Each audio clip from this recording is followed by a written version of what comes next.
There's been so much misinformation regarding the situation currently in Venezuela that I think it's important to review some of the media coverage and news articles about what's going on. I won't sum up the specifics and full history of the current tension and protests. There's been a lot of that. And as a progressive, I'm particularly concerned with the knee-jerk criticism of anyone who is critical of the Chavez or now Maduro administrations as a right-wing fascist who's in bed with American imperialist right-wing interests. Let me be completely clear. The context for my criticisms of Venezuelan presidents Hugo Chavez and Nicolas Maduro are not based in trying to foment anti-socialist revolution. In fact, it would be a huge double standard. For years on the David Pakman Show, I've been supportive of strong social welfare countries, many of them in Europe, more recently in Uruguay, under the leadership of President Jose Mujica. So I am for pro-social welfare governments. I am for liberal governments. However, that doesn't mean that I have to be for everything that goes on in Venezuela. And much further from that is the idea that in my criticism of Venezuela, I am in any way inspired by the imperialist right-wing movements seeking revolution in Venezuela. The context through which my views on Venezuela are informed are as a native of Argentina with extensive familiarity of South American liberal at face value but actually strong-arm regimes. As progressives, we shouldn't criticize criticism of a so-called left-wing government like Venezuela's simply because there are right-wing forces that would also like to see the administration fail. The difference is simple. When progressives criticize Venezuela, the goal isn't to overthrow the left-wing government with a right-wing puppet government handpicked by American interests. Let's not forget that. I've been focusing on my program mostly on the big picture, but a lot of people from the emails I get clearly are getting bogged down in the minutia, so it's become important to address the details. Let's get to the arguments. Truthout recently published a piece that, while certainly well-intentioned, distorts the reality of the Venezuelan situation. Since the piece hits a lot of the primary talking points around Venezuela, it will make a good outline for exploring some of the myths and realities. Counterpunch also published another article titled "Washington Seeks Regime Change in Venezuela," which, while not inaccurate broadly speaking in some sense, it is based on numerous false premises, and it also fails to provide proper evidence for some of the assumptions. We have to be open to shades of gray when discussing Venezuela. The with us or against us, liberal or conservative dichotomy is not constructive, and it also won't lead to a better understanding of the situation. Let's look at issue number one. The writers of the Truthout article say that the violent actions of the opposition and intentional undermining of the economy are signs of an oligarch class that has lost power and is desperate. It must work outside of democracy to try to retake control of the government. No one can deny that the Chavez and Maduro governments have focused publicly on the lower classes of society. That is, broadly speaking, a good thing. As progressives, we're in favor of that. However, the assumption that previous governments were pro-oligarch and that the displaced oligarchs are forming the basis for the current protests is wrong. The Venezuelan opposition among Venezuelans is widely spread among social classes and areas of life. One specific example is the city of Petare, part of the urban area of the capital city Caracas. It's colloquially considered a slum. It's made up mostly of members of lower social classes. And as a Venezuelan contact of mine told me, Petare is one of the more dangerous places in Venezuela, and there is true poverty there, and it is filled with opposition members protesting, not oligarchs, not right-wingers. The Truthout article also says that the people of Venezuela are not fooled by the oligarch protests, also citing a study from the ICS saying that 85.3% of Venezuelans disagree with protests mounted by sectors of the ultra-Venezuelan right. However, if you actually click the poll that is linked to, that 85.3% number wasn't in reference to so-called oligarch protests. They were responding specifically to guarimbas, Guarimbas are not protests, broadly speaking. Guarimbas are a very specific protest tactic, which involves cutting traffic on the street or on thoroughfares to prevent vehicles from passing. Many people are, as the poll indicates, opposed to this tactic because they think there are other more effective ways of protesting. But to say that 85.3% of Venezuelans oppose the protests is not contained anywhere in the linked poll. Now, whether this was a translation issue or a deliberate misstatement, I don't know, but the number is false. To make an analogy, this would be like a poll where 85% of Americans don't like the tactic of intentionally walking batters in baseball, and someone reports it as 85% of Americans don't like baseball. Doesn't make any sense. The article also indicates that the poll found 81.6% of Venezuelans say that it is the opposition protests that have been violent. Remember that this is only significant if it's part of building the narrative that protesters are just right-wing. However, we've already corrected that falsehood, and arguing that these are all violent protests loses its power once you realize you are accusing both left and right-wingers of being violent. Lastly, the Truth Out article also asserts that the people of Venezuela do not want their democracy undermined by a mob demanding regime change. This is a deceptive claim because very few of the protests are actually calling for regime change. Most people, in particular the more liberal student-led protests, which are far from right-wing, are focused on lack of safety, high inflation, and scarcity of goods. So that's what the Truth Out article does tell you about the ICS poll. There's also a whole bunch of stuff they don't tell you, and it's just as important. If you look at the poll, you'll see that 54.8% of those surveyed said that they believe that democracy is guaranteed in Venezuela. That leaves over 45% who do not believe there is democracy in Venezuela. This is close to 50-50.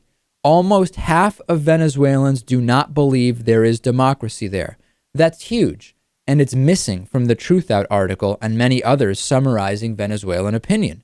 It also says that 52.3% say there is freedom of expression in Venezuela. Doing simple math, that leaves almost 48% who don't agree there is freedom of expression. This is huge. Lastly, 54.2%, according to the same ICS poll, say that human rights are upheld in Venezuela. This means almost half the country does not think human rights are upheld. The Counterpunch article is guilty of the same thing, saying, with only limited support among Venezuelans, without citing any sources. Is it the same flawed source based on a mistaken or deliberately misleading translation of the Guarimbas poll?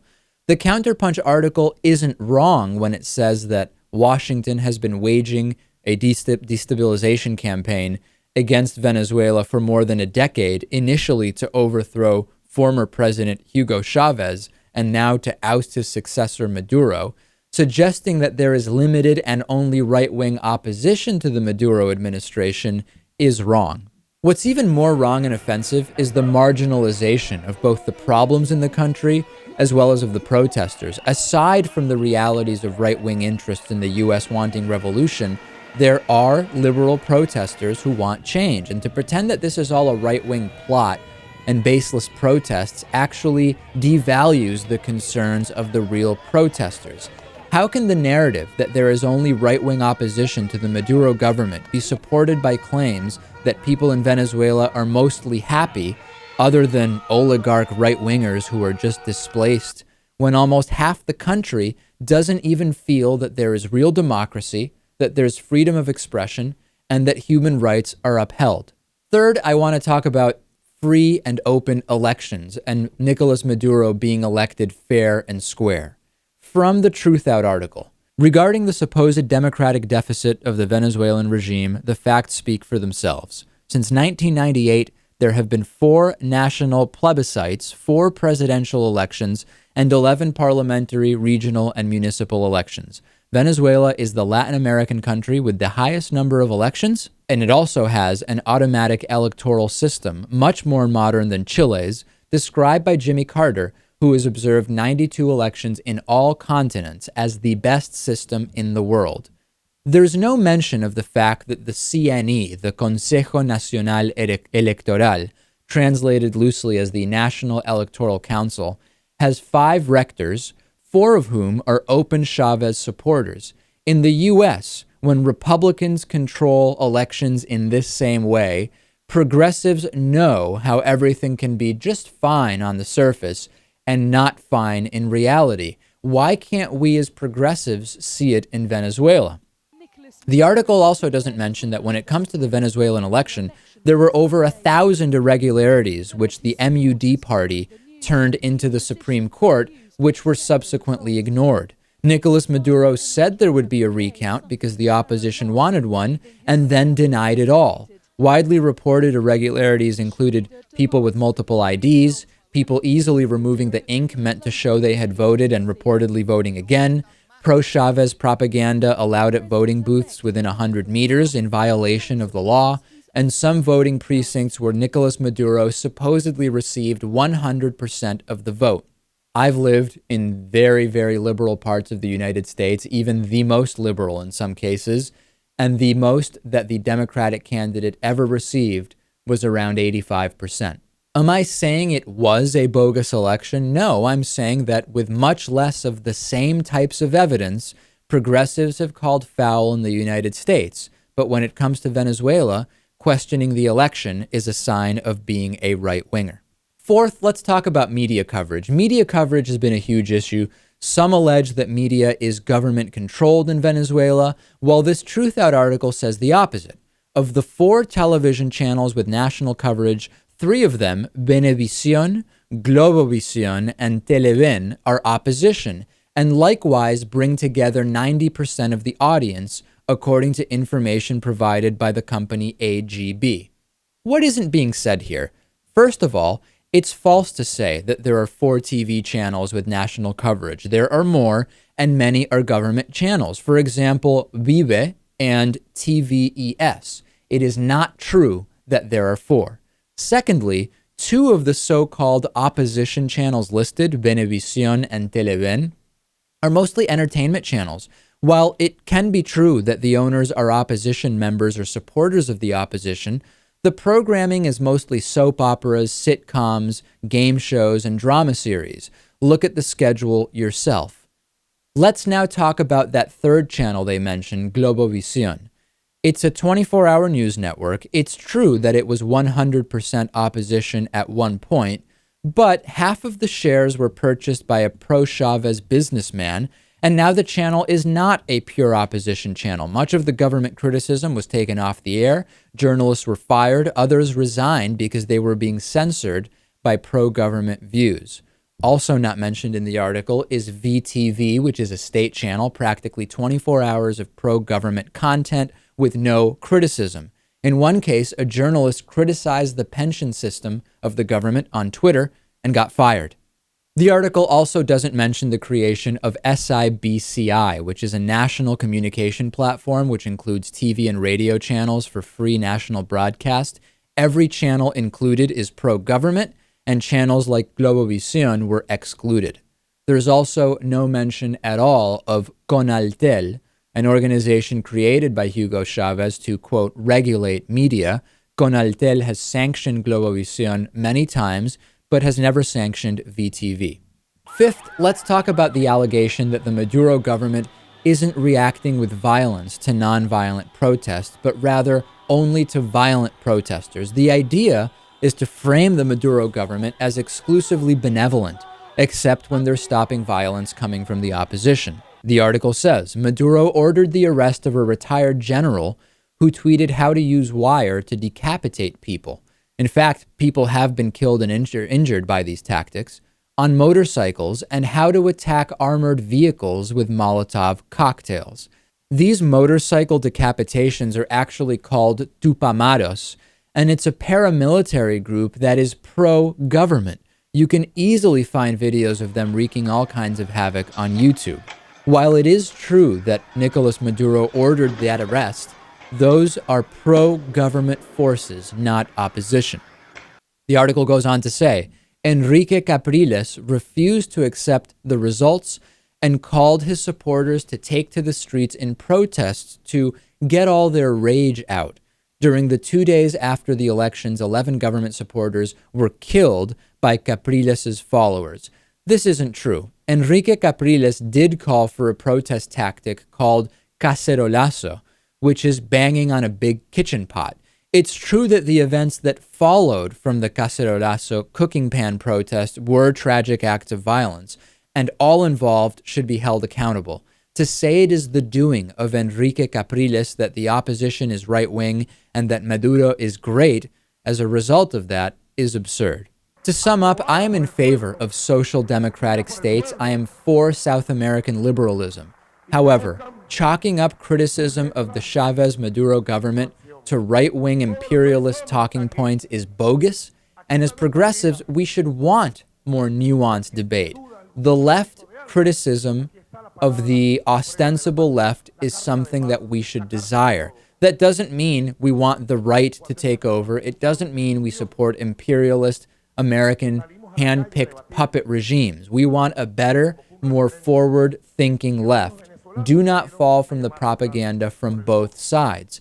It is important to look at both sides here and to leave extreme views out since they're rarely accurate. The Chavez-Maduro government is certainly not all bad and may even be well-intentioned in many cases, but there are serious criticisms to be made. Liberal glorification of the administration and conservative vilification based simply on the label of socialist, which is not even a correct label, are both unproductive. Of course, I don't agree with right-wing characterizations of the entire Venezuelan post-2000 era, but because my disagreements with the liberal characterizations are far more nuanced and because our show is viewed by so many progressives, I find it more relevant and productive to critique what are becoming standard liberal views on Venezuela, often not based in reality.